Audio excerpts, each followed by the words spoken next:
Yes, people, good morning, good afternoon, good evening to all South India students. How are you? Hope so you are good. I am also good. Good evening to all of you. Good morning to all of you. Today, in the true sense, there is a morning. Good morning to all of you. Yes, people. So, today, what we will do? First, we will complete one topic, that is penalty and prosecution. Good morning. Oh, everyone is there. I was thinking that only like few people, one or two, will attend the lecture.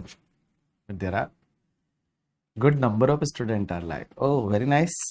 So, guys, we'll do the penalty and prosecution topic first. So, penalty and prosecution.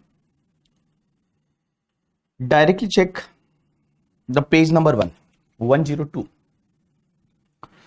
And 102, on the 102, it is given about the penalty and prosecution. Now, guys, page number 102, I think. Yeah, penalty and prosecution. So, guys, we are going to start with the penalty part. Now, sir, what are the expected question from this topic? How many marks will be covered? So, in examinations, sometimes they ask the question, sometimes they don't ask the question. So, that depends. So, 2 to 5 marks may be covered from this topic. And in this 2 to 5 mark, there is a 95% probability that you will get the question from the section 270A. 95% probability that you will get the question from the section 270A only, that is penalty for underreporting or misreporting of income. So let's start with this section, one by one section in the penalty. First penalty is a section 221 penalty. Now 221 penalty says that suppose if you have not paid your demand within the 30 days, if you have not paid your demand notice, or suppose TDS, TCS is not deducted or not paid to the government, then department can treat you as a assessee in default.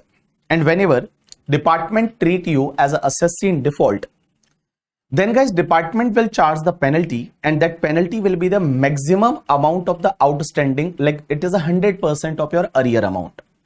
So in simple word, this particular section says that failure to pay or whole or of the part of the self-assessment tax or demand of the tax or TDS, TCS, then guys, they can charge the penalty, and that penalty will be the maximum amount of tax in arrear. In simple word, 100% penalty is applicable.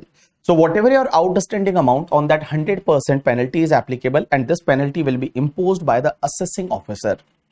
This penalty is going to be imposed by the assessing officer. Now there is a one more section, that is the section 271A. Now 271A penalty, this penalty says that, and this is already we have discussed in the PGBP topic, suppose assessee not maintain books of accounts as per the section 44AA. 44AA is a one PGBP section, and according to that section, if assessee not keep and maintain the books of accounts, then guys, there can be a penalty, and that penalty can be up to rupees 25,000, means 25,000 rupees is penalty. And this penalty will be imposed by the assessing officer or joint commissioner or CIT appeal. So this is the section 271A penalty. So here 271A means assessee not keep and maintain and retain books of accounts as per section 44AA, then either assessing officer or joint commissioner appeal or CIT appeal can impose the penalty, and this penalty is rupees 25,000, means 25,000 rupees is a penalty. Now guys, one more penalty, first section 271B we will discuss. Suppose assessee fails to audit their books of accounts up to due date, means suppose audit is not done up to the 30th September of assessment year, then sir, what will happen? What will be the penalty? So penalty will be the 0.5% of turnover or maximum 1,50,000, whichever is lower. So 0.5% of turnover or maximum 1,50,000, whichever is lower, and this penalty can be imposed by the assessing officer. So guys, can I say that if books of accounts or documents are not maintained, then there will be a penalty of 25,000 under section 271A. And suppose books of accounts are not audited, then there will be a penalty of 0.5% of turnover or 1,50,000, whichever is lower. And this penalty is imposed by AO, but that penalty can be imposed by either assessing officer or joint commissioner appeal or CIT appeal. Now question is that suppose sir one assessee not maintain the books of accounts only. Assessee has not maintained the books of accounts. So when assessee not maintain the books of accounts, so obviously audit is not possible, because when you do not maintain the books of accounts, then how audit will be possible? So my question to all of you, if assessee not maintain the books of accounts, then is assessee is required to pay only this penalty, means one penalty of 25,000, or assessee is required to pay both the penalty, means 25,000 as well as this 0.5% of turnover, or 1,50,000, whichever is lower. So just tell me, if assessee fails to maintain the books of accounts, then audit is not possible, obviously, because books of accounts is not there. How CA will do the audit? Audit is not possible. So my question to all of you in this case is, both the penalty will apply or only one penalty is going to apply, that is the not maintaining the books of accounts? Tell me. I'm waiting for your answer.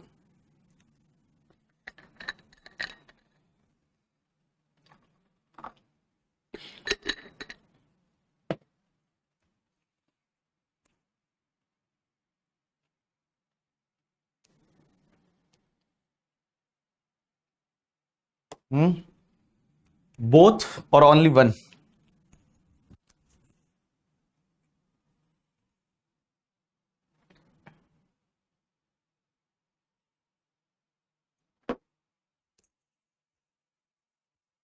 Guys, in this particular case, there is a judgment of the court, and court says that only one penalty will apply, that is the section 271A. Only 25,000 rupees penalty is applicable. It means like auditing penalty is not applicable, because when books of accounts is not maintained, then there is no question of audit at all. So here only this penalty will be applicable, means both the penalty is not applicable as per the one court judgment. So court judgment says that assessee not maintain the books of accounts, then this penalty will apply. If he has not maintained the books of accounts, so there is no question of audit. So obviously this penalty is not going to apply, only 271A is applicable. Now guys, in the transfer pricing, we have discussed that there is a transfer pricing audit, and chartered accountant will file one report in the form number 3CEB, that is transfer pricing audit.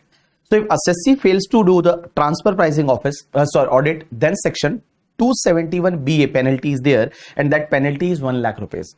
So this is already we have discussed in transfer pricing. So in transfer pricing, audit report is not furnished under section 92E, then AO will impose the penalty, and guys, this penalty will be the 1 lakh rupees penalty. Now again, we will check the section 271A and 271G. This penalty we already covered in the transfer pricing topic. That is transfer pricing document related topic penalty. If you remember, then in the transfer pricing we have discussed that if suppose TP study report, the documentation is not maintained, or documentation is incorrect documentation is maintained. So in that particular case, there was 2% of the transaction value was the penalty. 2% of transaction value was the penalty. Now one more section 271G was that transfer pricing documentation is not furnished whenever demanded by the income tax officer. In that particular case, guys, 2% of transaction value of such transaction is a penalty. So this we have covered under the topic transfer pricing. Now guys, there is a one section that is 271 AAC. AAC we already discussed. Suppose guys, if your income is taxable under section 68 to 69C, that is called your deemed income, then there will be a penalty of the 10% on the 10% on the tax on deemed income. So if you remember, then you know that under 68 to 69C, your tax rate is 78%. How 78%? 60% is tax rate plus 25% surcharge plus 4% health and education cess. So here it comes to the 78%, and on 78% there will be a 10% penalty. So approx 85 something percent will retain by the government. So here in simple word, 10% of the tax on deemed income under section 115 BBE is a penalty. Now guys, there is a one section 271 AAB.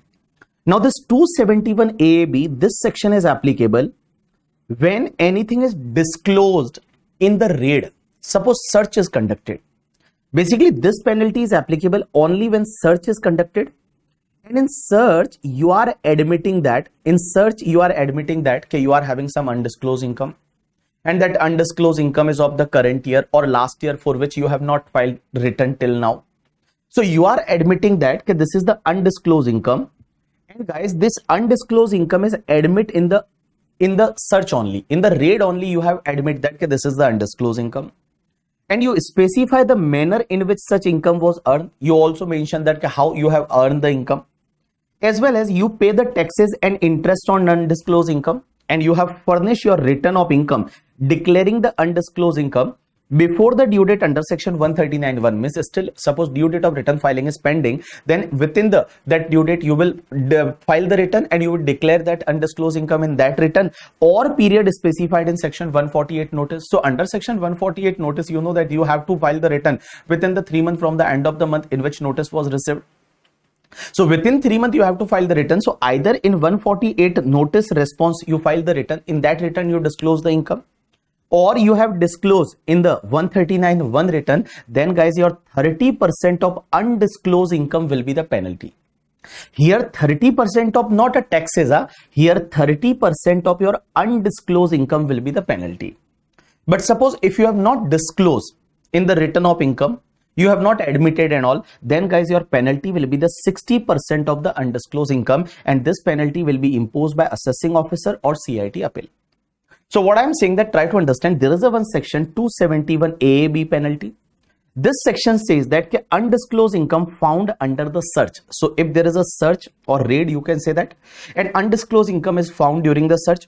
And suppose if assessee admit the undisclosed income, assessee admitted, okay, this was the undisclosed income. Specify the manner in which such income was earned, and assessee paid the taxes and interest on undisclosed income. Assessee filed the return, and guys in return that he has disclosed that income. Either return file under section 139(1) or period specified under section 148 notice. If all the conditions are satisfied, then your penalty will be the 30% of the undisclosed income.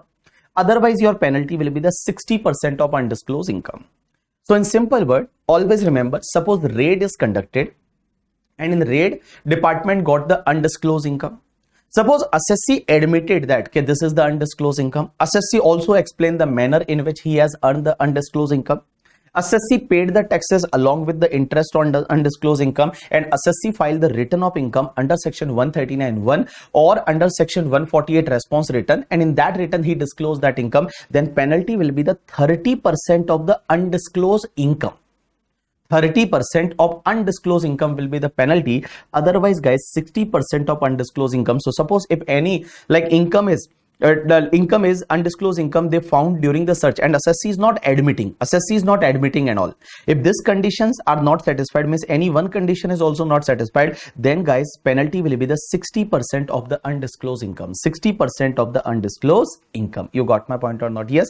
So guys, if you remember, then you know that once I was explaining 147 also, then I mentioned that if you know that this is the undisclosed income and department like suppose catch that undisclosed income during the search cases also, then you should declare that. If you declare then obviously they will charge only 30% of undisclosed income as penalty. Otherwise they will charge the 60% of undisclosed income as a penalty. Now here one note is given, and this note says that penalty under section 270A not applicable when penalty has been levied under section 271 AAB or 271 AAC. So guys, here if 271 this AAB or 271 AAC is applicable, then there will not be any penalty under section 271A. Now 270A. Now what is the 270A? That we will discuss in the later part, but I am saying that here, suppose if this penalty is applicable, then 270A does not apply. Now guys, just mark here some star mark which penalty you have to remember. One is the 271 AAB. You can put the triple star. You have to remember this section, because in penalty prosecution you have to do some selected study only, because this is not possible to remember all the penalties. So just mark some section. Here 271 AAC also, just mark it triple star, as well as 271 AAD also, that is related to the false entry. False entry means fake invoice and all. So you did 271 AB, AAC, AAD and AE also. Now what is the AE? We'll discuss. Guys, AE, this section is introduced last year only. And this section says that, you know that charitable trust or religious trust, many times they give the benefit to their relative. Means they give the benefit to the founder or author or substantial contributor or trustee and all. So if any trust is giving the benefit to the any person referred under section 13(1), that is a relative, and suppose they are giving the benefit, undue benefit, extra benefit, then you know that section 115 BBI is applicable and that is taxable as per 30%. And along with, guys, if there is a first time violation, means first time they are giving the benefit to the any person, then there will be a penalty of 100% of amount applied for the first time violation. And if it is a subsequent violation, then guys, this penalty will be the 200% of amount applied in the subsequent violation. So this section says that suppose if any trust referred under section 11 or institution under section 1023C gives any benefit to the related person under section 13(1), that is benefit to the trustee, founder, etc., etc., then first time violation, then 100% of the amount applied, that is the penalty, and subsequent violation, there is a 200% of the amount applied in subsequent violation. Now guys, assessing officer will charge this particular penalty. After that, 271B, 271B we already discussed. Now guys, there is a one section 271J. This check section is basically applicable on chartered accountant also. This section says that suppose if any chartered accountant or merchant banker or registered valuer, they are giving any report or certificate, and guys, in that report or certificate, they have furnished incorrect information. They have furnished incorrect information in any report or certificate, then guys, there will be a 10,000 penalty per failure, and it will be imposed by either assessing officer or joint commissioner appeal or CIT appeal. So what this section says that here, like furnishing of the incorrect information in any report, incorrect information is furnished in any report or a certificate, then this penalty is imposed on the chartered accountant also, or a merchant banker also, or registered valuer also, and this penalty will be 10,000 rupees per failure. Now, so always remember nowadays, nowadays, if chartered accountant issue any type of the certificate or report, he should be take care of that, because this penalty is applicable on chartered accountant. Also, chartered accountant give any type of the certification or any type of the a report, then, and if there is an incorrect information, in that particular case, there will be a 10,000 rupees per failure penalty on the chartered accountant also. Now guys, section 271K. 271K, this section says that, you know that we have discussed about the Scientific Research Association, Institute, College, University. And under section 80G, there was a that charitable religious trust and all. So guys, you know that section 35 was related to Scientific Research Association, Institute, College, University. 80G is related to the charity, like donation, but charitable institution. Then you know that they have to give one certificate of the donor certificate to the donor. Means certificate of donation to the should be given to the donor, and that certificate has to be given till 31st May of the next financial year. So till 31st May of the next financial year, they have to give the certificate, as well as they have to give your detail to the income tax department. Income tax department up to 31st May of the next financial year. So guys, here like institution notified under section 35 or 80G, they have to give your detail to the income tax department within 31st May of the next financial year, as well as they have to give your detail like a donation certificate up to 31st May of the next financial year. If they fails to do so now, then there will be a penalty ranging from 10,000 to 1 lakh. There will be a penalty ranging from 10,000 to 1 lakh, means 10,000 to 1 lakh rupees penalty is applicable, and this penalty will be imposed by the assessing officer. So here this section says that institute notified under section 35 to 80G fails to submit a statement to prescribe authority or certificate to the donor, then this penalty is applicable from 10,000 to the 1 lakh rupees, and this penalty will be imposed by the assessing officer. You got my point or not? Yes. Now last section. Guys, here there is a one section 271C, and this 271C section says that failure to deduct TDS. Now guys, just remove this word or to pay. Just remove this word or to pay, because now this or to pay is not applicable due to the one case law also. Okay, so what is now your line is, suppose failure to deduct TDS. If you have not deducted any TDS, means suppose you have to deduct TDS on some payment, but you have not deducted TDS, or failure to ensure payment of TDS under section 194B, 194R, 194S, and 194BA. Guys, 194B is related to the winning. 194R is related to the benefit is given to the benefit is given to any person in the business, and that benefit is a 20,000 rupees or more, that Ashish Chanchalani example. 194S is related to that cryptocurrency, and 194BA is related to online gaming. So in this case, suppose many times if that winning is in kind or partly in cash and partly in kind, and that cash is not sufficient to deduct the TDS, in that particular case, you know that you have to ensure first that tax is deducted on that, or tax is paid to government. Only after that you will release that winning. Otherwise, you will not going to release that winning.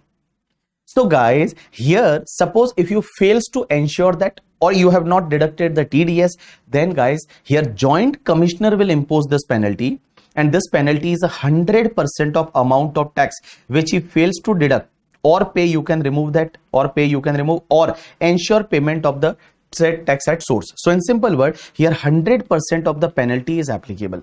So suppose if you not deducted the TDS, or you have not made any, you have not ensured that under this section that tax is paid to the government, and before that you release the winning, in that particular case there will be a penalty imposed by the Joint Commissioner, that is assessing officer only, and 100% of amount of tax which he fails to deduct or ensure payment of the tax at source.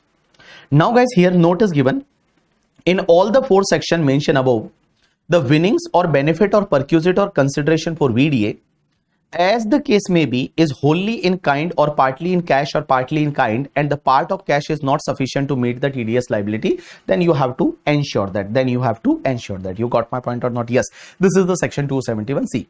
Now guys, there is a one case law on this section, and that case law is given on this particular page. So there are three case law, and there is a one case law, that is the US Technology International Private Limited 2023 Supreme Court case law.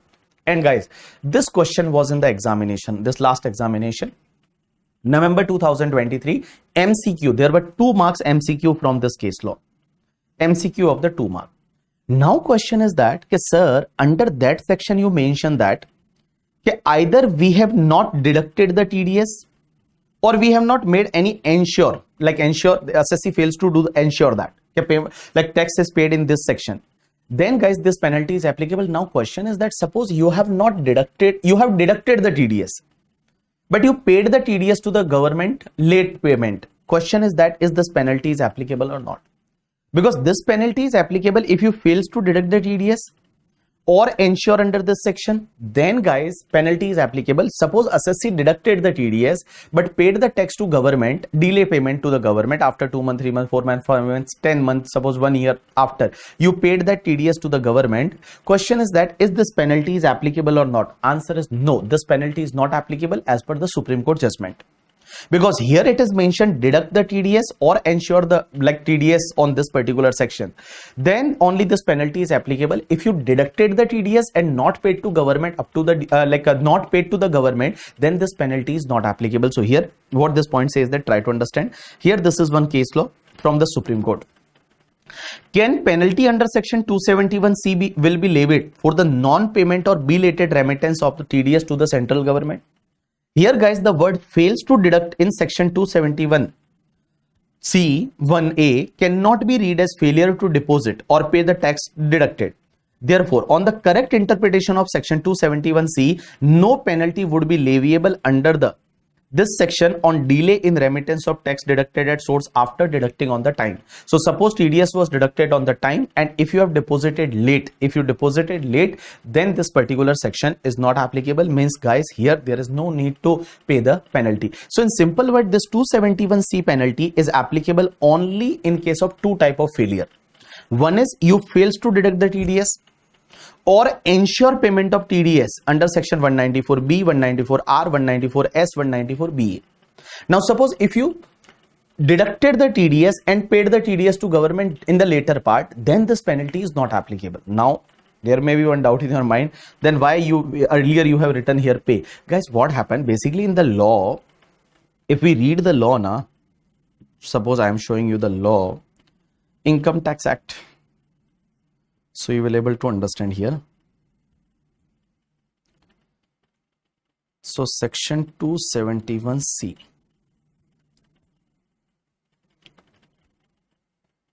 Now see what this section, how they have framed this section. This section they have framed that if any person fails to deduct the whole or any part of the tax required under the provision of 17B, so TDS is not deducted. That is first part, that is very clear. Or pay or ensure payment of the whole or any part of the tax required by or under this section.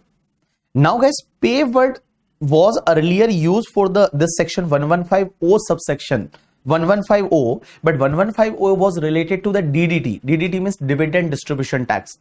So that pay word was used for the DDT, but now DDT is not there, so pay word should not be required here.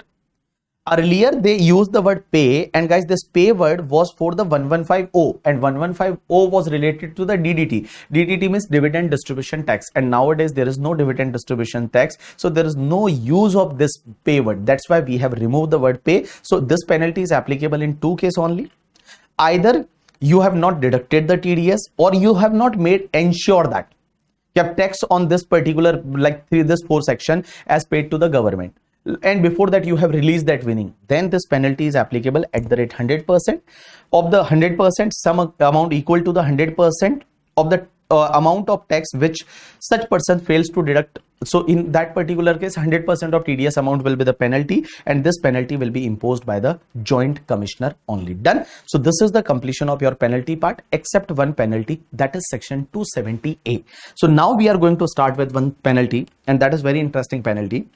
And in examination, 90 to 95% there is a probability that you will get the question from this section 270A, penalty for under-reporting or misreporting of income. Now what is the under-reporting or misreporting of income? All people pay attention. So here let's start with penalty for under-reporting or misreporting of income.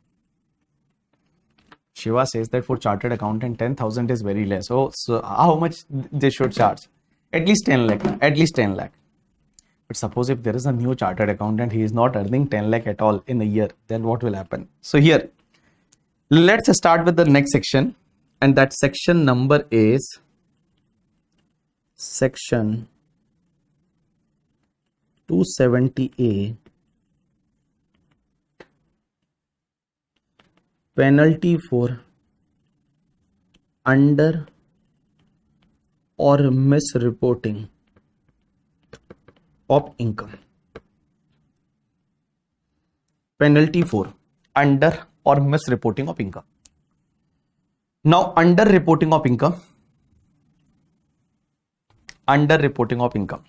Now what is the under-reporting of income or misreporting of income, and how this penalty is going to be charged? Try to understand.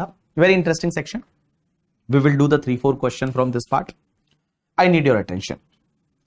Guys, this particular penalty is applicable, and this penalty is charged by either assessing officer in the assessment. So suppose in the assessment AO increase your income, then AO will charge this penalty. Or guys, suppose CIT appeal or Joint Commissioner appeal.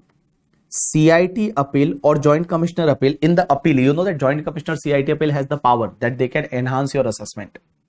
So CIT appeal or Joint Commissioner appeal, if they increase your income, then they will charge this penalty.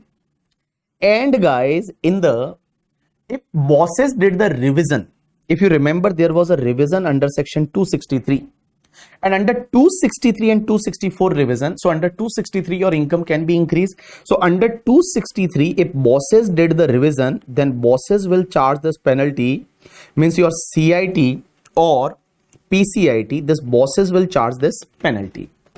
So guys, this penalty can be charged by AO, Joint Commissioner appeal or CIT appeal, or under 263 bosses. If they increase the income, then they will charge this penalty. Now this penalty is basically for the under-reporting of income, means you have not reported certain income, under-reporting of income. Now try to understand what do you mean by the under-reporting of income. Try to understand. We will take the various situation, and from that situation we will understand this. All people pay attention. Suppose for an example, there is a assessee and return not filed. Return not filed. Assessee not filed the return. So guys, if assessee not filed the return, return has not filed. For an example, there is a one assessee, name is a BB Virtuals Private Limited. There is a one company, and our company has not filed the return our company has not filed the return for the assessment year 22-23. Suppose our company not filed the return for assessment year 22-23. Now assessee not filed the return, AO directly completed the assessment. So suppose here that assessing officer completed assessment under section 144. Only 144 assessment is pending. Suppose if you have not filed the return, so 143.3 is not possible normally.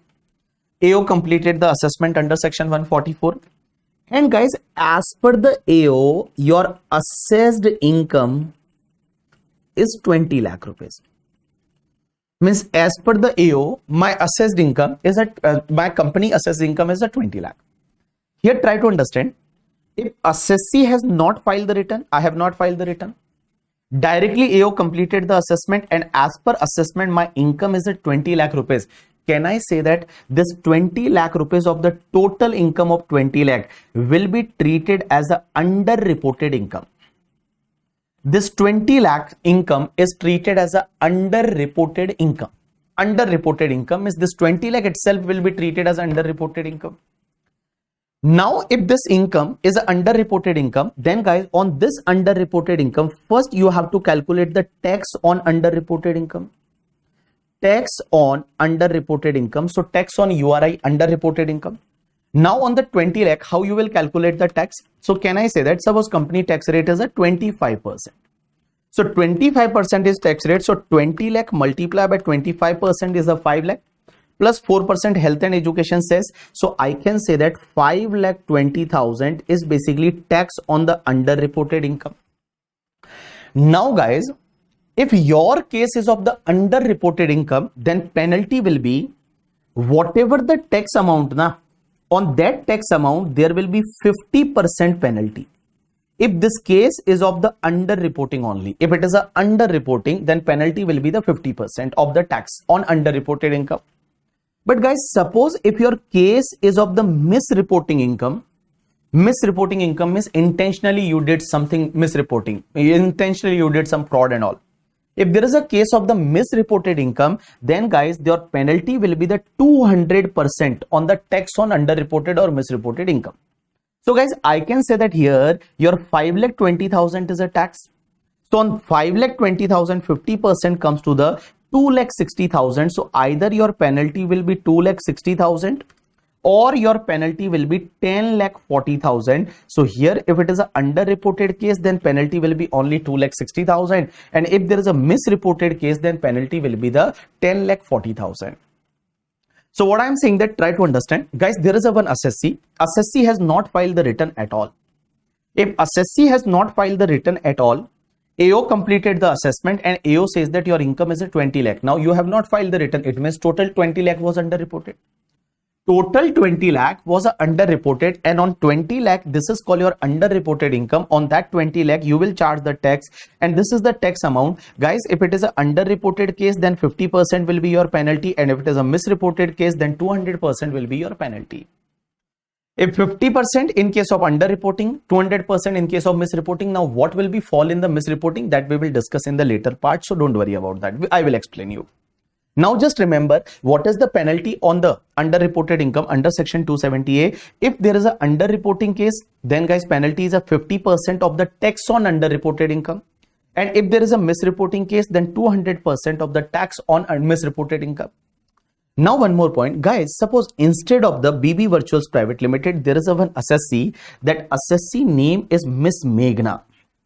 Suppose for an example, there is a one assessee, that assessee name is Miss Meghna. Now Miss Meghna is basically resident individual and ordinarily resident individual Meghna. Now Meghna is a resident and ordinarily resident. Suppose Meghna not filed the return. So guys, Meghna not filed the return, and now what happened? Suppose AO completed the assessment. AO completed the assessment under section 144. AO completed assessment under section 144, and AO says that for the Meghna, income is 15 lakh. Means AO assess the income of the 15 lakh. AO assess the income of the 15 lakh. AO says that ke Meghna's income is 15 lakh. So now question is that what will be the underreported income here? Meghna has not filed the return earlier. Now AO directly completed the assessment. So when AO completed the assessment and AO says that Meghna's income is a 15 lakh. Meghna's income is a 15 lakh. So guys, here Meghna's income is a 15 lakh, then what will be the underreported income? Is total 15 lakh is underreported income? Answer is no. Because in case of Meghna, there can be a basic exemption. In case of the Meghna, there can be a basic exemption. And guys, basic exemption limit is a 2,50,000 or 3 lakh. Normally, in case of 115 BAC, there is a 3 lakh, and normal case, there is a 2,50,000. So can I say that here assessed income is a 15 lakh, but there is a like basic exemption limit of Meghna, and that basic exemption limit is suppose 3 lakh. I assume that 115 BAC is opted. Then guys, can I say that here remaining 12 lakh, this 12 lakh is known as the underreported income. This 12 lakh is known as the underreported income. But here question is that on this 12 lakh, how to calculate the tax then? On this 12 lakh, how to calculate tax? So guys, for calculation of tax, first take your underreported income and again add the basic exemption. Again add the basic exemption for the calculation of tax. Otherwise, what will happen if you will not add the basic exemption? Then what will happen if you not add the basic exemption? Then again on the 12 lakh, you will give the benefit of basic exemption. So for the calculation of tax, just take the underreported income. So your underreported income was 12 lakh rupees and basic exemption is the 3 lakh rupees. So total again comes to the 15 lakh rupees. On 15 lakh rupees, just calculate the tax as per the slab rate. Now suppose default taxation regime is your 115 BAC. So as per 115 BAC, how tax will be calculated? So here, can I say that up to 3 lakh, there is no tax. Up to 3 lakh, there is no tax. Now here 3 lakh to 6 lakh, guys, 3 lakh to 6 lakh, there is a 5% tax, that is 15,000. Now here 6 lakh to 9 lakh, there is a, like here it is a 5%, here it is a 10%, it comes to the 30,000. After that, like 9 lakh to 12 lakh, there is a 15%. 15%. And here it is a 15% comes to the 45,000. Now guys, for 12 lakh to the 15 lakh, there is a 20%. So 20% comes to the 60,000. So what is the tax here total? 60,000 plus 45,000 plus 30,000 plus 15,000. It comes to the 1,50,000 is your tax. Now on this 1,50,000, 4% will be the health and education cess. So 4% health and education cess comes to the 6,000. So total comes to the 1,56,000. Now if it is an underreported case, if it is an underreporting case, then guys, only 50% will be the penalty. So 50% penalty comes to the 78,000 will be penalty. And if it is a misreporting case, then guys, your penalty will be the 200% of the taxes. Your 200% of taxes will be the penalty. So guys, in case of individual HUF, AOP, BOI, your underreported income will be whatever your assessed income minus basic exemption. So this is your underreported income. But guys, on 12 lakh, how to calculate the tax? So you will calculate the tax as per whatever your underreported income, but just add the basic exemption. Underreported income plus add the basic exemption, whatever total amount, on that calculate the tax. On that, tax penalty will be the either 50% or 200%. You got my point or not? Yes. Now guys, directly check your compiler. Directly check your compiler. And guys, in the compiler, just check the penalty topic. In your compiler, just check the penalty topic. Penalty and prosecution. One, just check the question number 2. After that, after question number 2, just check the question number 7. Just check the question number 7. Question number 2 and question number 7. In question number 7, there is a one like mistake not in our book. Like CBDT has given this example. I took from the CBDT example. CBDT made one mistake. They mentioned that return is not filed and assessment is completed under section 143.3. That is not possible now. If you have not filed the return, then how assessment is possible under section 143.3? Here assessment can be done only under section 144 is possible. 143.3 is not possible because 143.3 is a scrutiny assessment. And scrutiny assessment is possible only if you file the written, because for scrutiny there is a need to send one notice, scrutiny notice, and scrutiny notice can be served within the 3 months from the end of the financial year in which written was filed. So if written is not filed, then how 143(3) is possible? That is not possible. But CBDT gave this example when they have introduced this section. I just took that example from there. But there is a mistake. Assessment should be under section 144. So you can write here 144. Done. So this is the question number 7. Just do this. Question number 7 and question number 2. Question number 7 and question number 2. Just do that.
Done, people.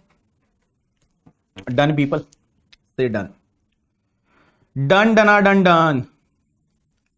Done. So clapping for you. Okay. So now, guys, here I need your attention because we are going to start with the next part in this penalty. Guys, what happened? Try to understand. Suppose assessee, earlier example was assessee not filed the return. If assessee not filed the return, then how penalty is applicable? That we already discussed. Suppose if assessee filed the return, assessee has filed the return, then what will happen? Try to understand. If assessee filed the return, all people pay attention. Suppose for an example, there is one assessee, that assessee filed the return, and Ajay, when assessee filed the return, and as per return his income was 10 lakh, as per return his income was 10 lakh. In the intimation his income increased to the 15 lakh. Guys, in the intimation your income can be increased due to that 5 adjustment we have discussed under section 143(1). Either if there is a arithmetic error or incorrect claim, or suppose any expenditure which was disallowed by chartered accountant in the audit report, that is effect is not given in the return of income, or suppose if you file the late return, then that deduction, income based deduction 80IA to 80 RRB or 10 AA is not available, so they will reject that deduction. Or suppose if earlier year losses and that year return you have not filed on the time, so that losses will be ignored. So that is called your 143(1) adjustment. So guys, here your income is increase 5 lakh rupees, your income is increase. So 10 lakh to 15 lakh, this income is increase. And if this 5 lakh income is increased, lawmaker says that this is not treated as a underreported income.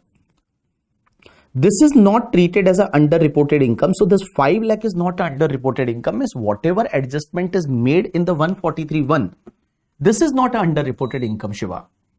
Means your income is increased in your intimation, in your processing of return, that is not underreported income, because that are genuine adjustment. Genuine adjustment means suppose there is a arithmetic error or incorrect claim and all, so that is the genuine adjustment. So this is not called your underreported income. But guys, suppose your income is increased from 15 lakh to 22 lakh in the assessment. Means after intimation your income is increased in the assessment. So here 15 lakh to 22 lakh. So guys, there is a 7 lakh rupees income is increased. So here this 7 lakh will be treated as your underreported income. Here this 7 lakh will be treated as your underreported income. So here your income from return income to the intimation income increment, this is not underreported income. But guys, if you're after intimation, if your income is increased in the assessment by the assessing officer, then this 7 lakh is called your underreported income. And on this 7 lakh, there will be a tax and there will be a penalty. But now question is that, sir, how to calculate tax on this 7 lakh? So calculation of tax on underreported income means how we will calculate the tax on this 7 lakh. How we will calculate the tax on this 7 lakh? So there is a very simple point. Lawmaker says that just calculate the tax on this 15 lakh plus 7 lakh. So 15 lakh plus 7 lakh means on the 22 lakh. Calculate the tax on 22 lakh. And after that, reduce the tax on 15 lakh. After that, reduce the tax on 15 lakh. So guys, how to calculate the tax on this 7 lakh? So lawmaker says that just do one thing. First calculate tax on this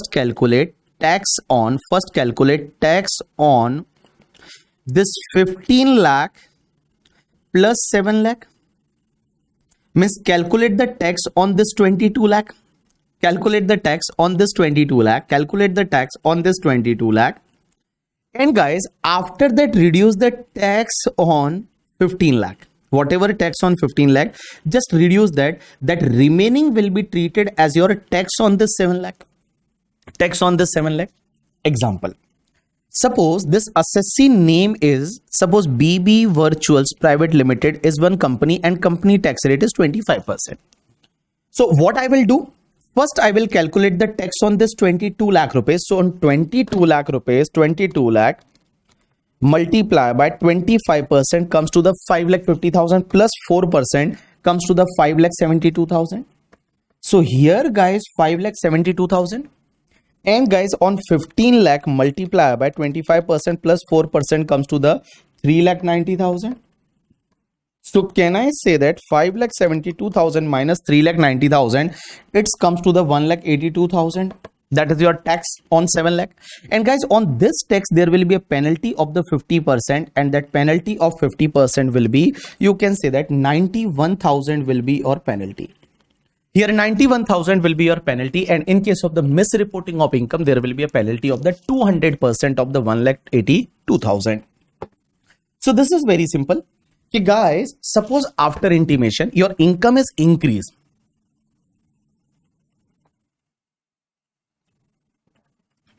suppose after intimation, your income is increased and income is increased to the 22 lakh, means 7 lakh is underreported income. So on this 7 lakh, how you will calculate the tax? Lawmaker says that first take this 15 lakh plus 7 lakh, total comes to 22 lakh. On this 22 lakh tax and just reduce the 15 lakh rupees tax on 15 lakh, remaining will be treated as tax on this 7 lakh. And on this tax, there will be a penalty of the 50% or 200%. Now guys, you may be thinking that why sir is again and again saying that 15 lakh plus 7 lakh 22 lakh. Why sir directly not say that this 22 lakh tax calculate on this 22 lakh and tax calculate on this 15 lakh. Just reduce that, remaining will be the tax on 7 lakh.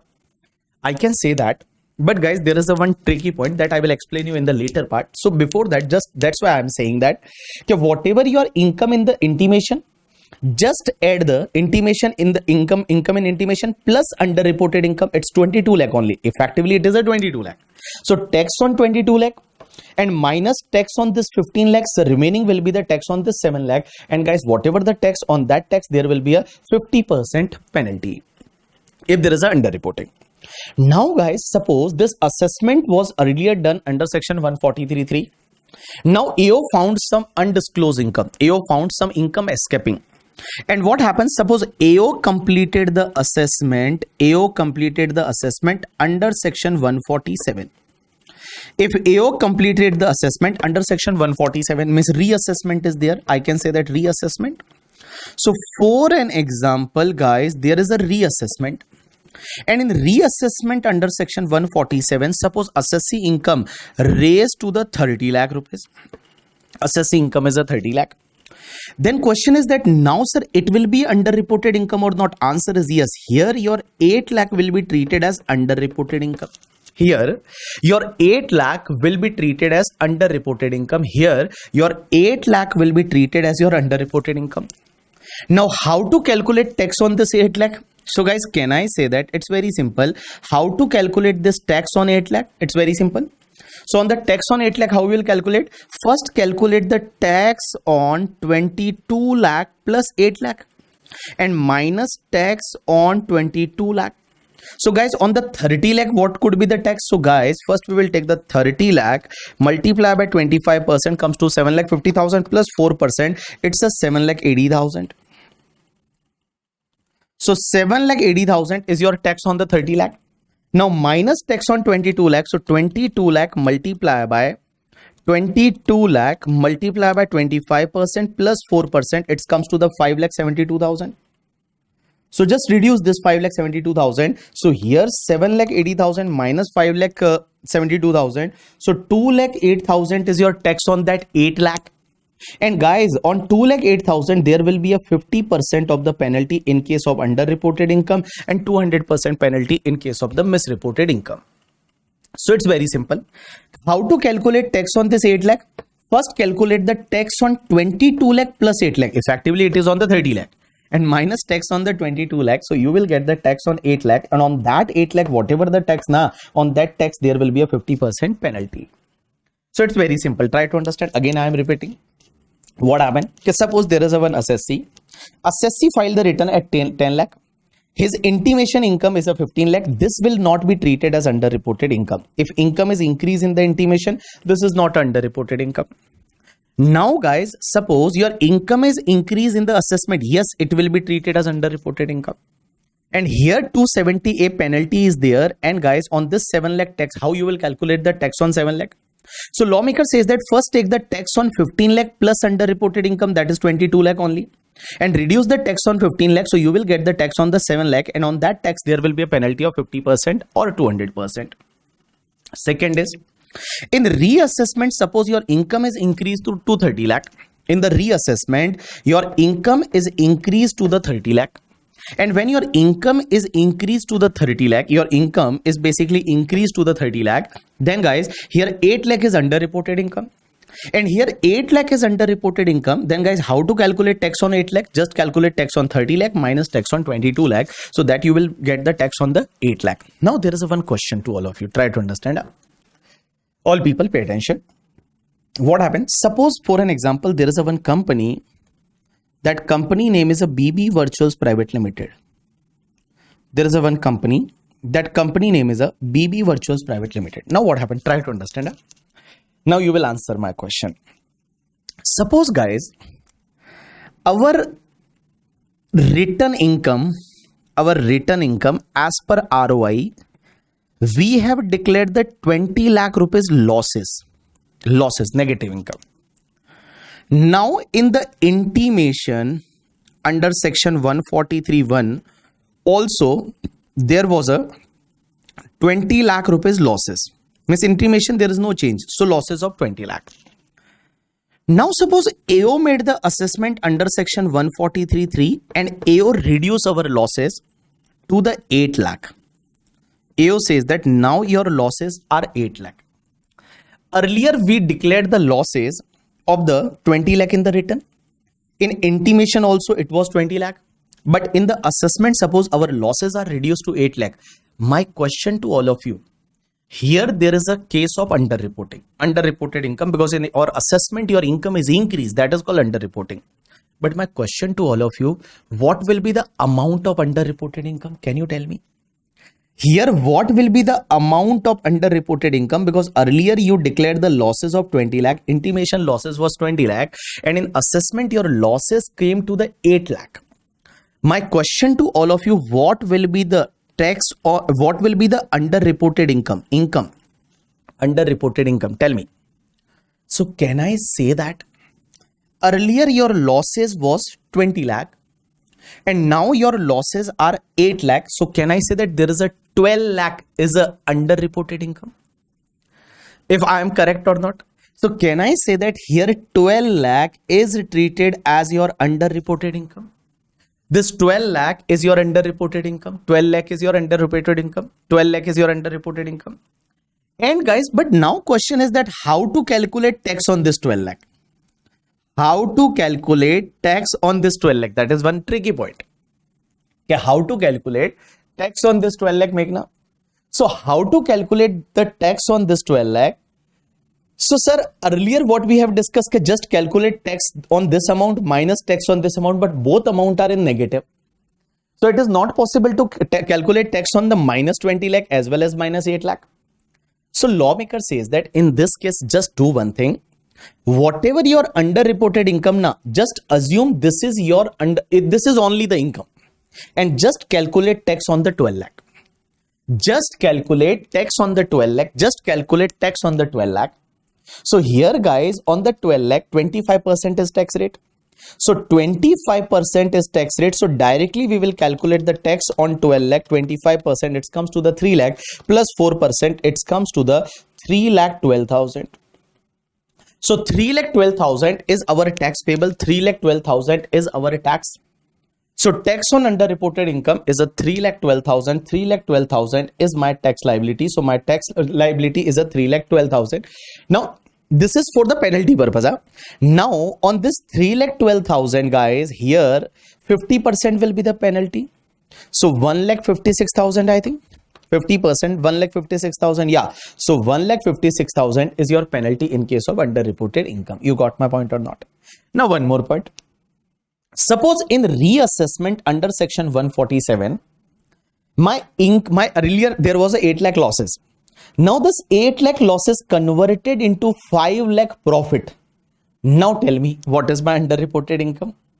So can I say that here my 8 lakh losses are converted into the 5 lakh rupees profit under reassessment? So can I say that here 13 lakh is my underreported income? 13 lakh is my underreported income here. Here 13 lakh is my underreported income.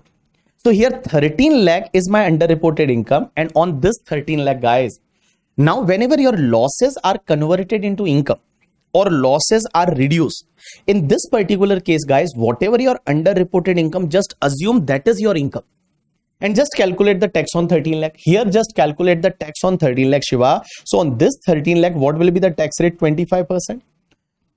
So 13 lakh multiplied by 25%, that is 3,25,000 plus 4%, it comes to the 3,38,000. So 3,38,000 is your tax, and guys on this tax there will be a penalty. And what will be the penalty? Penalty will be the 1,69,000 will be the penalty of the underreported income. So what I'm saying that whenever your losses are reduced or losses are converted into the income, then difference will be treated as underreported income, and on that difference directly calculate the tax. Assume that is your total income and calculate the tax, and whatever tax, that tax you have to pay. On that tax there will be a penalty of the 50% or 200%. You got my point or not? Yes. Directly check the question from your compiler. Directly check question from your compiler. And guys, in your compiler there is a one question, that is question number 8, and mark it LDR. LDR means last day revision. LDR means last day revision. Last day revision. LDR means last day revision. Question number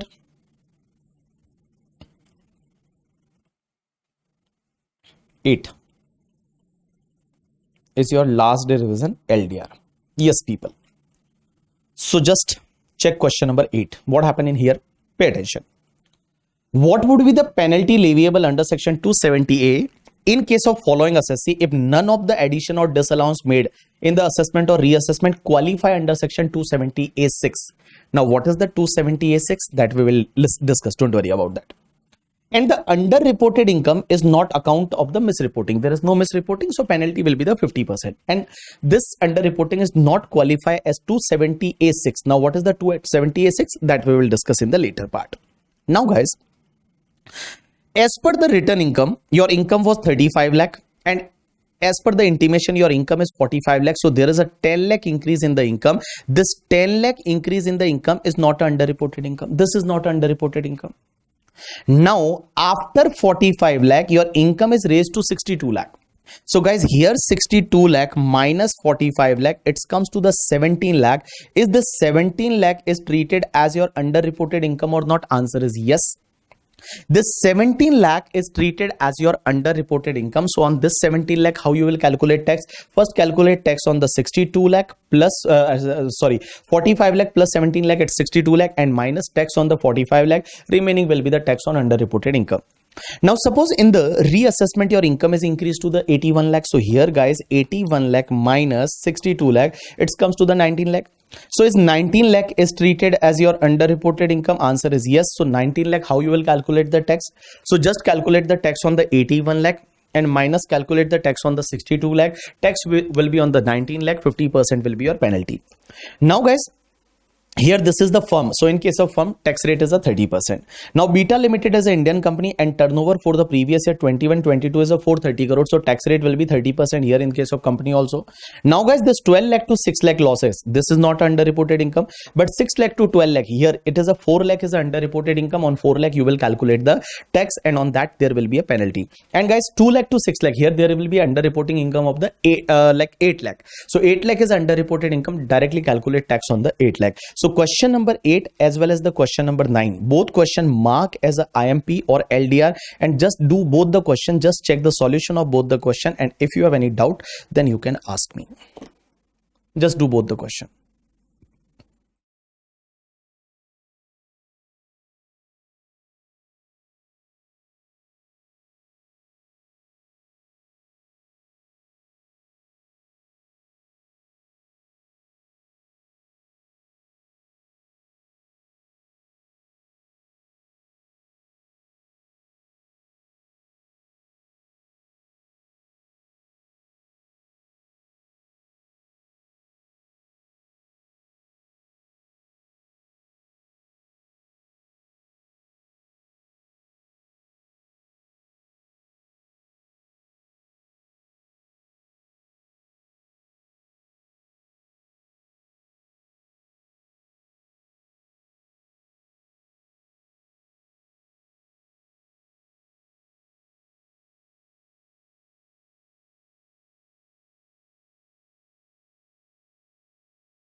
Yes, people, done.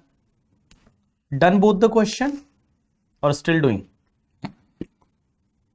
You are still doing or you have completed? Sir, after reassessment of Beta Limited, penalty of underreporting will be calculated on tax of 8 lakh plus tax payable on 5 lakh.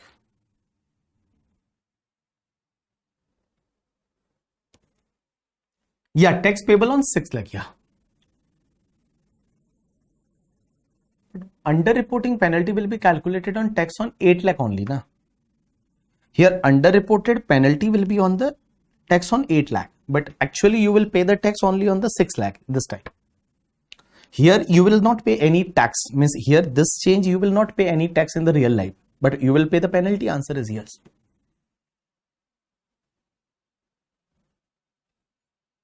Shiva.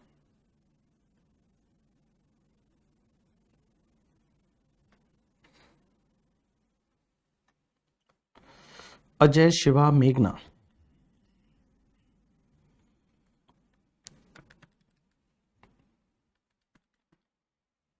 Completed both the question or still doing?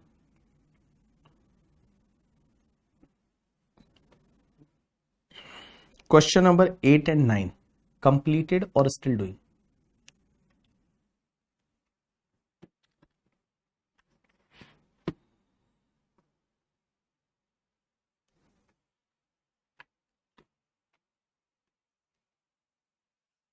Done?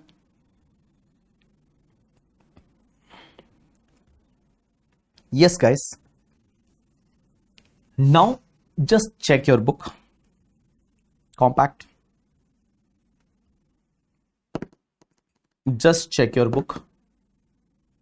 Compact. Now, guys, here 270 a penalty is there. So how to calculate the penalty? So pay attention. So guys, penalty for underreported or misreported of income. Who can initiate the penalty? AO, JC appeal, CIT appeal, CIT, PCIT. Quantum of penalty, underreported income, then 50% of tax on underreported income, misreporting income, then 200% of tax payable on underreported income. Now suppose if your first time assessment, if there is a first time assessment, then what will happen? Return is not filed, or suppose you file the return directly under section 148 only, and your assessed income is more than your basic exemption, then in case of partnership firm as well as the company or local authority, whatever your assessed income, that is called your underreported income. And in case of individual HUF, AOP, BOI, artificial juridical person, your assessed income minus basic exemption is called your underreported income. How to calculate tax on underreported income? So calculate tax on underreported income is tax on underreported income plus basic exemption if applicable. So if basic exemption if applicable, then just add for underreported income that we took one example, first example. Now guys, if return is already filed and your assessed income is more than 143.1 income, then assessed income minus income determined under section 143.1, that difference is your underreported income. Now how to calculate tax on this underreported income? So guys, here underreported income plus income determined under section 143.1 and tax on income determined under section 143.1, just reduce that. Now in case of reassessment, in your reassessment, if your income is increased as compared to your earlier assessment, then guys, this is called underreported income. Underreported income means reassessed income minus income assessed in the earlier assessment difference. And on that difference, how to calculate the tax? First take the underreported income plus income assessed in the last assessment, and tax on income assessed in the last order difference is a tax on underreported income. Now guys, if your losses are claimed, reduced or converted into the income, so loss claim minus loss assessed or reassessed, or loss claim minus income assessed or reassessed, whatever difference, that is called your underreported income. And tax on underreported income as it were the total income of assessee, and just calculate tax on that income, that is called your tax on underreported income. So till part C we have completed. So part A, part B and part C, that we have completed. Part A, part B and part C is completed. Part D is pending. We'll do the part D in the later part. But before that guys, tell me one thing, very interesting part. Tell me one thing. Suppose in your case, suppose in your case, your intimation income as per 143(1) was 10 lakh and under section 143(3) your income is 17 lakh, then what is the total underreported income? I need your answer here, please. Your income as per 143(1) was a 10 lakh and 143(3) 17 lakh. Just tell me what is your underreported income here? So can I say that your underreported income here is a 7 lakh? 7 lakh is underreported income. Shiva, 7 lakh is underreported income because as per intimation income was 10 lakh. In your assessment income is 17 lakh. That is the 7 lakh is underreported income. Now how to calculate tax on 7 lakh? Guys, what I have mentioned, how to calculate tax on 7 lakh. So tax on 7 lakh, how to calculate the tax on 7 lakh? So guys, I have mentioned that how to calculate tax on 7 lakh.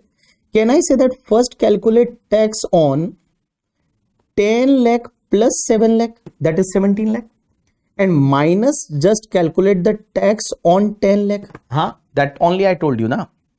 First calculate the tax on 10 lakh plus 7 lakh, that is on the 17 lakh tax, and minus 10 lakh. So whatever will be the remaining tax, that will be the tax on underreported income. It's very simple. Now guys, question is that, sir, why I always mention that first calculate the tax on 10 lakh plus 7 lakh. Why directly I am not saying the tax on 17 lakh minus tax on 10 lakh. Ultimately there is a tax on 17 lakh minus tax on 10 lakh only. But why I always mention that tax on 10 lakh plus tax on 7 lakh, there is a reason behind that. And that reason is, guys, whatever addition made by assessing officer now, always that is not due to underreported income. There may be some cases where this increment will not be treated as underreported income. Because there is a one section, that is the section 270A6, and 270A6 says that cases not included within the scope of the underreported income means this cases will not be a underreported income. So guys, for an example, there may be possibility here total addition is your 7 lakh. Total addition is your 7 lakh. Total addition is 7 lakh. But suppose out of this 7 lakh, suppose 2 lakh rupees is not due to the, and 2 lakh rupees is not a underreported income. There may be possibility that 2 lakh is not underreported income. So can I say that here your underreported income will be only 5 lakh? So here how you will calculate the tax? Here you will calculate the, even your 143(3) income is a 70 lakh. But increment is 7 lakh, but in this 7 lakh, 2 lakh is not underreported income. Suppose 2 lakh is fall under section 270A6, that is not underreported income. So guys, underreported income is only 5 lakh. So here how you will calculate the tax? 10 lakh plus 5 lakh. So on the 15 lakh, first you will calculate the tax and minus tax on the 10 lakh. So first you will calculate the tax on the 15 lakh and minus tax on the 10 lakh, whatever the remaining tax now, that will be tax on the 5 lakh income, and that will be the, on that penalty is applicable. That's why I am saying, every time I am saying that tax on 10 lakh plus underreported income. I have not mentioned that whatever the like income as per 143(3) and minus income as per 143(1), then you will charge the tax on the 7 lakh. No, here for the purpose of penalty, that's why I am always says that whatever the income in the intimation or earlier assessment plus underreported income. So here underreported income is not a 7 lakh, only 5 lakh is underreported income. So 10 lakh plus 5 lakh, here guys we will calculate the tax on the 15 lakh minus tax on the 10 lakh. So remaining will be the tax on your 5 lakh rupees. Remaining will be treated as the tax on the 5 lakh rupees. Remaining will be treated as the tax on the 5 lakh. You got my point or not? Yes. Now here guys, when your income increase will not be treated as underreported income. So there are some cases are given. Total there are 5 cases. This 5 cases will not be treated as a underreported income. When? Pay attention. First point. Suppose if amount of income in respect of which the assessee offer an explanation, means assessee has offered the explanation, assessee has given the explanation. Like suppose income is increased by AO, but assessee has given the explanation and that explanation is bona fide. That explanation is bona fide. Means AO or CIT appeal, PCIT or JC appeal or CIT appeal is satisfied that the explanation is bona fide and all the material fact have been disclosed and substantiate the explanation. Suppose here assessee explained that why this income is increased and there is a bona fide explanation and department satisfied that this is the bona fide explanation. In this particular case, they will not charge the penalty. So this will not be treated as your underreported income. Second is, suppose amount of underreported income determined on the basis of the estimate, or amount of underreported income determined on the basis of estimate. So point number 2 and point number 3 is the same, but there is a little bit difference. I will explain you. Point number 2 says that suppose accounts are correct and complete. Your accounts are correct, completely correct. Your accounts are completely complete to the satisfaction of IT authority, but the method employed in such that the income cannot be properly deduced therefrom. Means suppose if there is a method is changed, means your account is complete, your account is correct, you not did any fraud and all, your account is complete, your account is correct, but suppose guys, suppose method is changed. For an example, suppose for the closing stock valuation, normally you can follow the FIFO method or weighted average cost formula. So FIFO method or weighted average cost formula. Now what happened? Assessee followed the FIFO method. When assessee followed the FIFO method, but assessing officer feel that in your case there should be a weighted average cost formula. Now he changed to the weighted average cost formula. So here method is changed and due to that your income is increased. So is this will be treated as underreported? Answer is no. This will not be treated as underreported. Because guys, here basically your income is increased due to the estimate. Now, here your accounts are correct, means your account were correct as well as the complete to the satisfaction of IT authority. But suppose any method employed in such that case has changed. So in this particular case, suppose earlier your method was FIFO method and now your method is changed to the weighted average cost formula. So your method is changed. So in this particular case, it will not be treated as underreported income. Or guys, suppose in the next line, assessee has on his own estimated a lower amount of addition or disallowance on the same issue and has included such amount in the computation of his income and disclose all the fact material to the addition or disallowance. Suppose guys, for an example, on the particular expenditure, suppose assessee made some lower estimation. Lower estimation means, I can take an example. Many times what happens? Suppose car is used in your business partly for office purpose, partly for personal purpose. So some expenditure or car should be disallowed. Now what happened? Assessee disallowed the expenditure 25%. Okay, my 25% expenditure should be disallowed.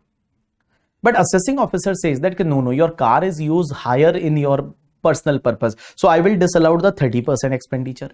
So here assessee estimated 25% for the personal purpose. AO says that no, 30% for the personal purpose. So in this particular cases, your estimation is changed. So this will not be treated as underreported income. This will not be treated as your underreported income. So due to that, what happened? Your income will increase because AO will disallow some expenditure. So your income will increase.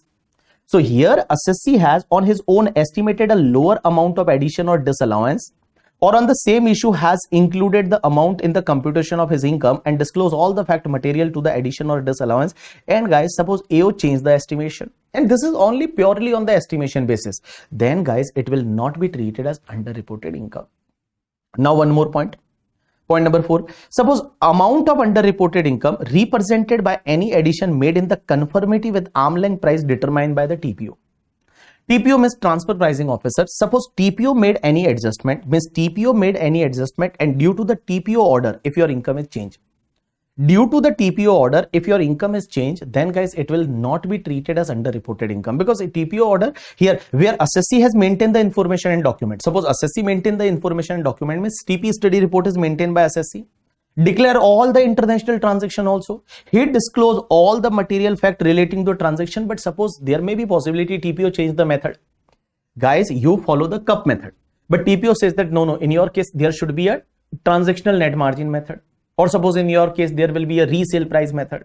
So TPO changed the method and due to that, suppose your income is increased, but assessee has declared all the transaction Assessee has maintained the document and all, but suppose due to the change in method, if there is an increase in your income, that will not be treated as your underreported income. And guys, suppose if any undisclosed income found during the search operation, then on that undisclosed income, we already discussed that penalty will be applicable under section 271 AAB, that is 30% of income or 60% of income. So where penalty is leviable under section 271 AAB in respect of such undisclosed income, then it will not be treated as underreported income.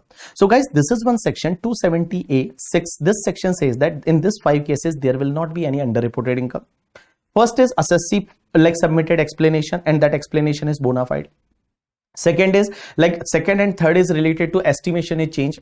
Now fourth point says that suppose assessee declared the international transaction, assessee maintain the TP study report and all documentation and all, and guys, suppose TPO increase the income due to the change in method and all, it will not be treated as underreported income. And guys, last is suppose if there is any undisclosed income that is found during the search, that will also be not be treated as underreported income if penalty under section 271 A/B is already charged. Now guys, there is a one section. Basically in this section only they mention following would be the cases involving the misreporting. Normally underreporting, and in case of underreporting, your penalty will be the tax on underreported income multiplied by 50%. But in case of the misreporting, your penalty will be the 200% of the taxes, means whatever tax multiplied by 200%. Now what will be the misreported income? So first is suppose assessee misrepresentation or suppression of the fact. Miss assessee did the misrepresentation intentionally, he did the misrepresentation or suppression of the fact, then guys, it will be a case of the misreporting of income. Means example is, suppose there was a normal long-term capital gain, but you have shown as 112 a capital gain. Normal long-term capital gain was there, but you have shown as 112 a capital gain just to pay the lower tax, because normal capital gain is taxable at the rate 20%. You have shown that it is like 10%. So this is basically a case of misreporting of income.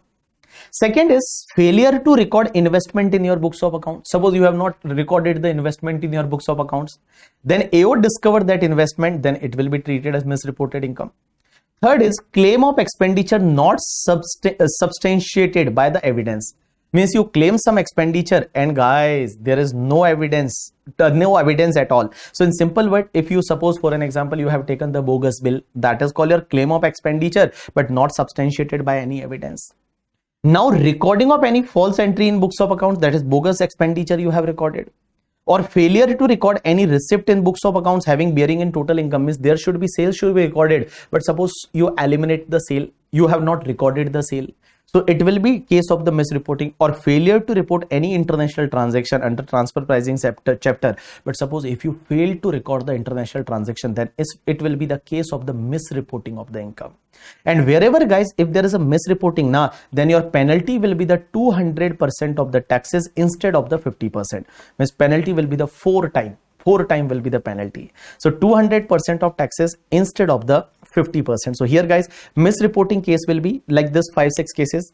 One is the misrepresentation or suppression of the fact. Second is failure to record the investment in books of accounts, or claim of expenditure, there is no evidence, or suppose recording of any false entry in books of accounts, or failure to record any receipt in books of accounts having bearing in total income, and failure to report any international transaction under the transfer pricing chapter. So the 6 cases are involved in the misreporting income. You got my point or not? Yes.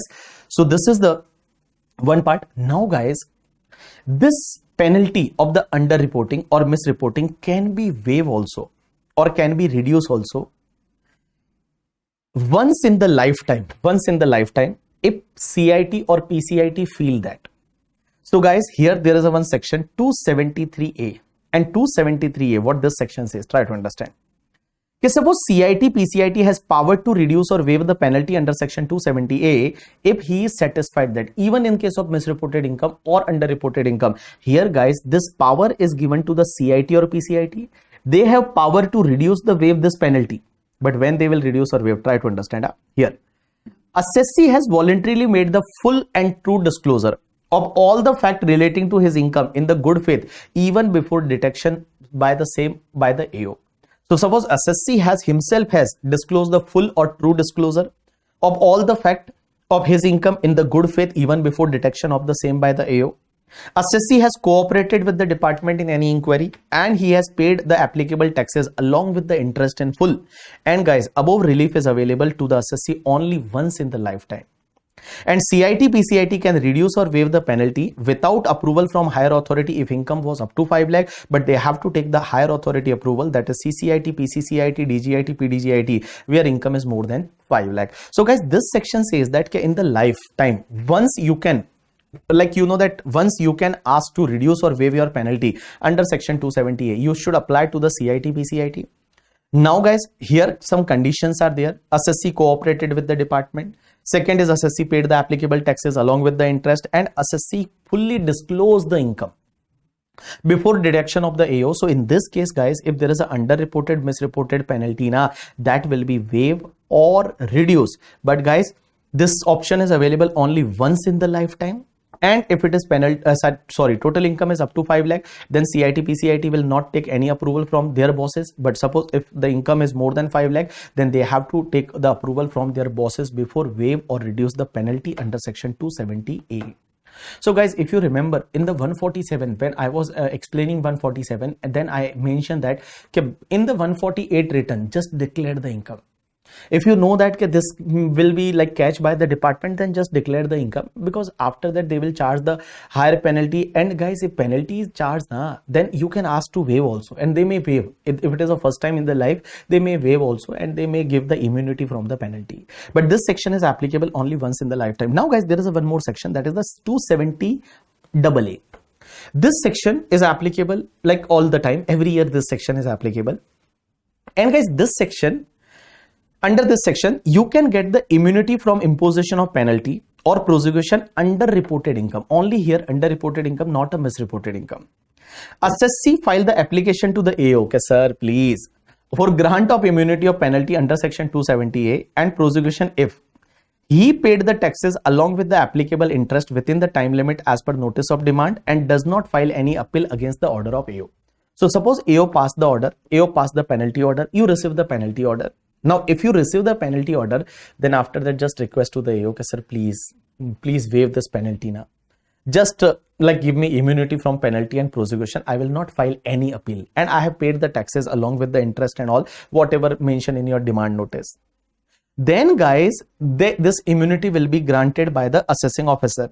Now, no immunity shall be granted by AO in case of misreporting of income. Suppose if there is a misreporting of income, AO will not give you the immunity.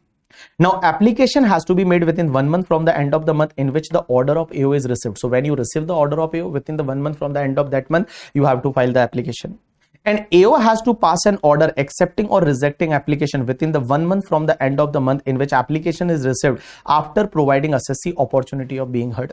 So AO has to pass an order accepting or rejecting the application within the 1 month from the end of the month in which application is received, after providing assessee an opportunity of being heard. So guys, here immunity will be granted by AO in the penalty or prosecution, but he thinks so. He will like if he is satisfied, and suppose if there is a first or second time there is a violation and all, then he may give you the immunity in the penalty or prosecution. But here penalty only in case of underreported income. If there is a misreported income, this immunity will not be available because it is clearly mentioned.